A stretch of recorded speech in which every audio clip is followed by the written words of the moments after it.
On June 5th, I watched $1 trillion disappear. One disappointing forecast from Broadcom. They actually beat earnings, but guided next quarter's AI revenue to around $16 billion when Wall Street wanted $17.2. And in less than a week, the chip sector lost about $1 trillion in value. And the Nasdaq dropped 4%. And here's the part I still think about. I own a fund that was holding around 12.5% in semiconductor stocks that week.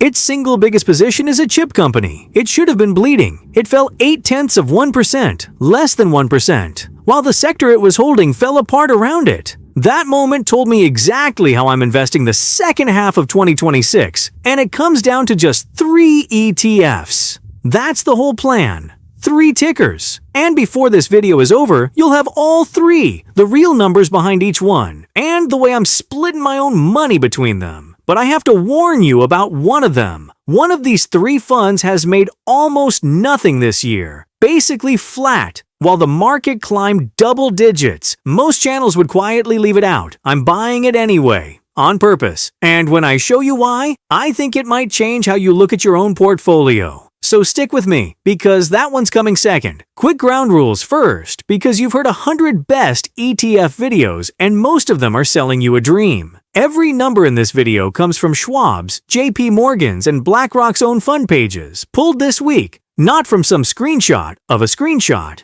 And the obvious disclaimer, I'm not a financial advisor, this isn't financial advice, and you should never blindly trust a guy on YouTube, including me. Check my numbers. That's the whole point of showing them to you. Now, the backdrop matters here, so 30 seconds on it. Kevin Warsh was sworn in as Fed chair on May 22nd, and he runs his very first Fed meeting next week, on June 17th. Markets say a hold at that meeting is nearly certain, but here's the twist almost nobody's pricing into their portfolio. After May inflation came in hot at 4.2%, traders have now priced out rate cuts entirely and put better than even odds on a rate hike by the end of the year. A brand new Fed chair, hike fears instead of cut hopes, and growth stocks fresh off $1 trillion punch. Money is quietly rotating into dividend payers, and that rotation is exactly the neighborhood where all 3 of these funds live. So let's start with the fund from that June 5th story. The one that took a chip crash to the face and barely blinked. It's SCHD, the Schwab US Dividend Equity ETF, and it's my core, the foundation the other 2 sit on. Here's the headline. SCHD is up 19.48% so far this year. Now on its own, that's just a nice number. The context is what makes it remarkable. The average fund in SCHD's own category, large value, is up 9.92%. So this fund isn't edging out its peers. It has nearly doubled them. Same pond, twice the fish. And it did that while surviving the worst week of the year for its biggest holding. Remember, SCHD wasn't hiding from chips on June 5th. Qualcomm, a chip stock, sits at 6.73% of this fund, the largest single position. The fund got hit exactly where it held chips, and it barely moved.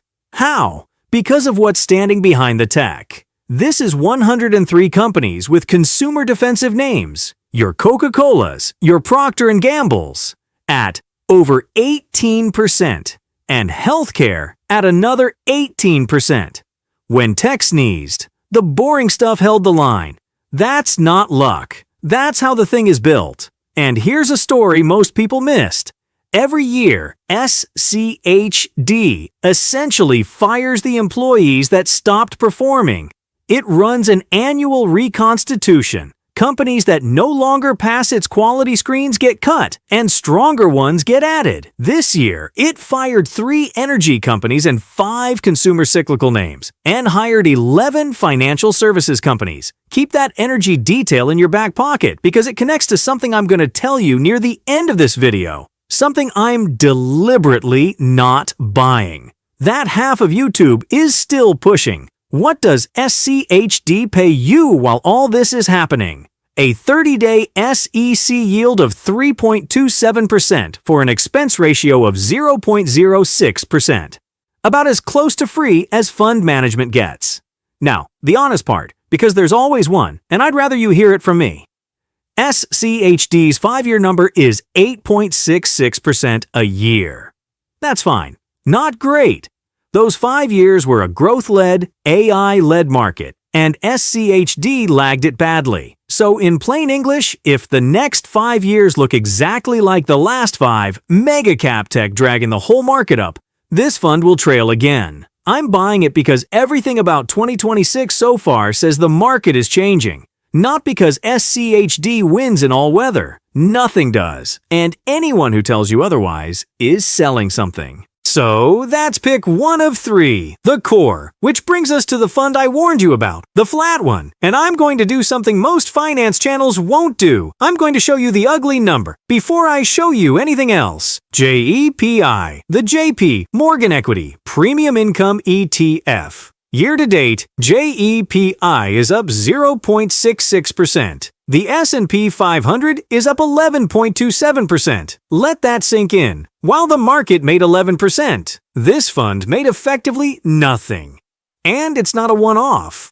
Over the past year, JEPI returned 8.59%, while the S&P did 29.78%. Over 5 years, 7.48%, against the market's 14.15%. If your goal is growing the biggest possible pile of money, JEPI has been the wrong fund by a mile, and I'm not going to pretend otherwise. Plenty of channels will flash you the yield and skip everything I just said.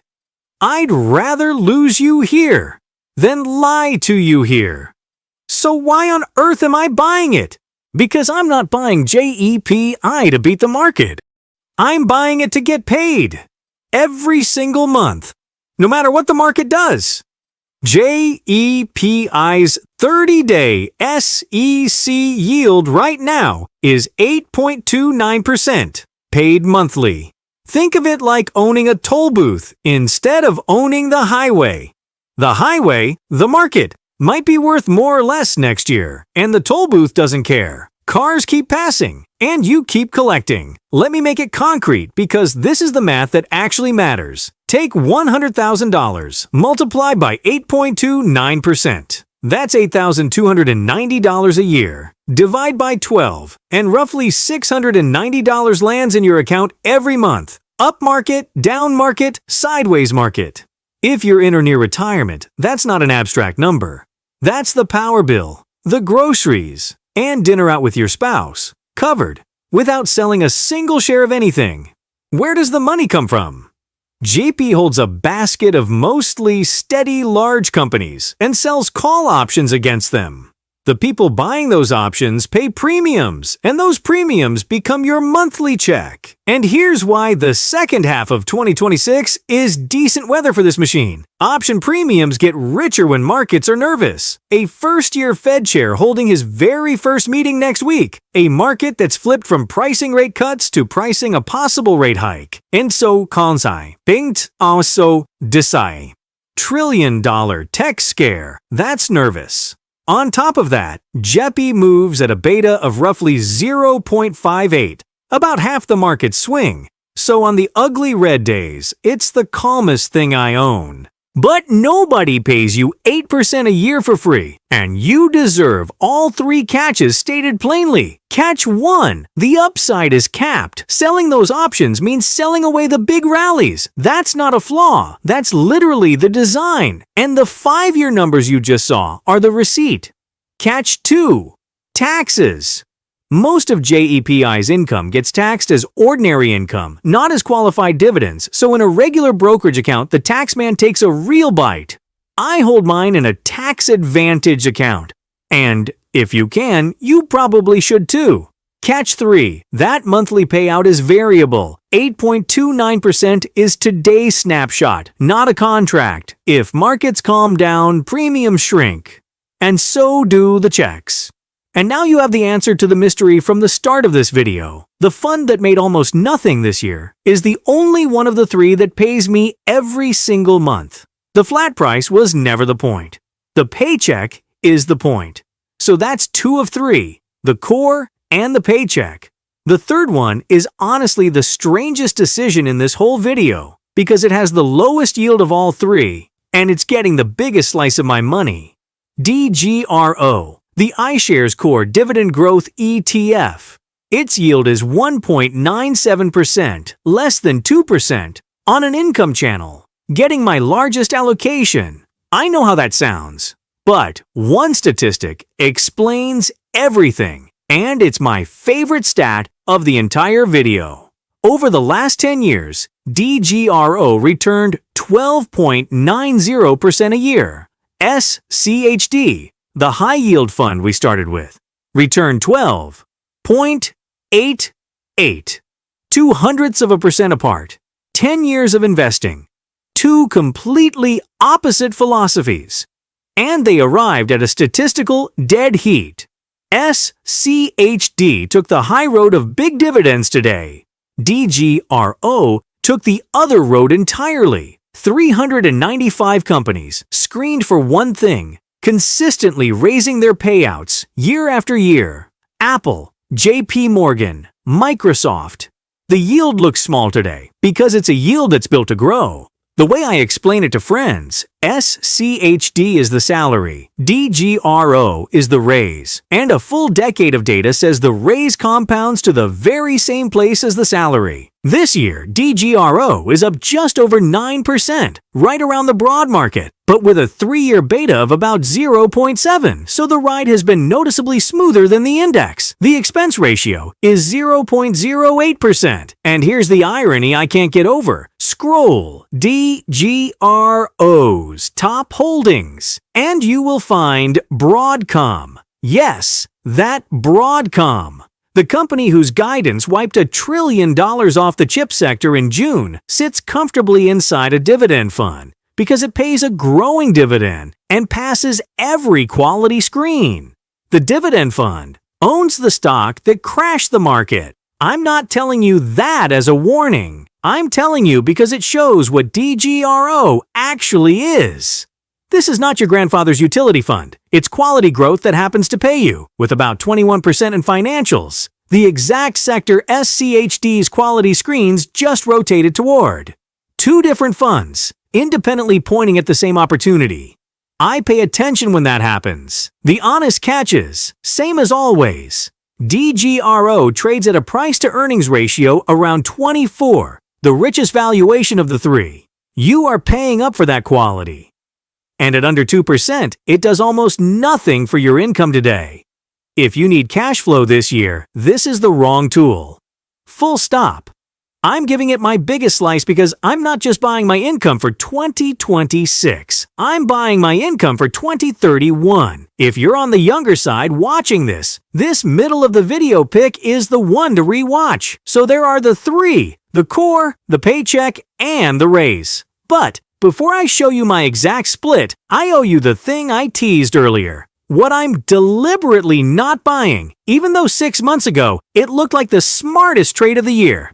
Energy. For most of May, oil sat above $110 a barrel, and energy ETFs were the loudest trade on YouTube. Then came real progress on an agreement between the US and Iran.